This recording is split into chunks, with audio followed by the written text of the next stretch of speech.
कुछ साल पहले एक बहुत बड़ी समस्या हमारे सामने थी ब्रेन ड्रेनेज की, लेकिन अब ये कम होता जा रहा है।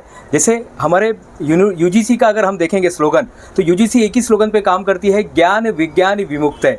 बस हमें ऐसी पढ़ाई की ज़रूरत है जो हमें विमुक्त कर दे, जो हमें आज़ाद कर दे। तो हमारा जो पढ़ाई है इसका स्तर बढ़ता जा रहा है। अभी जैसे सर ने बताया कि शांतनु जी ने बताया कि ये तो बस शुरुआत है, बहुत वो दिन अभी काफ़ी दूर नहीं जब 360 डिग्री जो एडमिशन का प्रोसेस हमारे देश में होगा। ये से मैंने फॉरेन की यूनिवर्सिटी में भी देखा, जब मैं फॉरेन में काम करता था वहाँ पर भी मैंने देखा, लेकिन अब हमारे देश में लागू हो गया है। मैं काउंसलिंग करने जाता हूँ, कई बार बच्चे शायद अज्ञानता की वजह से कई कोर्सेस वो चूक जाते हैं। जैसे किसी को इंटीरियर डिज़ाइनिंग में या आर्किटेक्चर का लेना, लेकिन उसके हाथ से वो निकल गया, तो वो बेचारा 1 साल रुकता था। अब उसको ये फ़ायदा होगा कि वो 6 महीने में वो इमीडिएटली वो 6 महीने में एग्ज़ाम देके फिर से वो एडमिशन ले सकता है।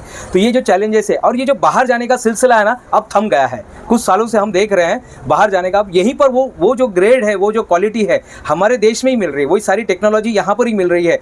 जैसे पहले कुछ हमारे देश में कुछ ही IIT थे, अब 23 से ज़्यादा IIT हो गए। कुछ ही IIM थे, अब उससे ज़्यादा IIM बन गए हैं। और ये सब एक ही है, ये जो ब्रेन ड्रेनेज हो रहे हैं हमारे देश में, इसको रोकने का पूरा ये जो बांध बनाया जा रहा है। क्योंकि हमारे देश का क्योंकि ये जो सोर्सेस है ये कहीं बाहर नहीं जाना चाहिए। भारत वैसे भी युवाओं का देश है, और यही युवा अगर हमारे देश में तैयार होते हैं और देश के लिए काम करते हैं तो इससे बड़ी बात नहीं हो सकती है। और ये UGC द्वारा जो प्रयास है ये सचमुच में सराहनीय है। कुछ चैलेंजेस आएंगे, लेकिन ये NEP की तैयारी है।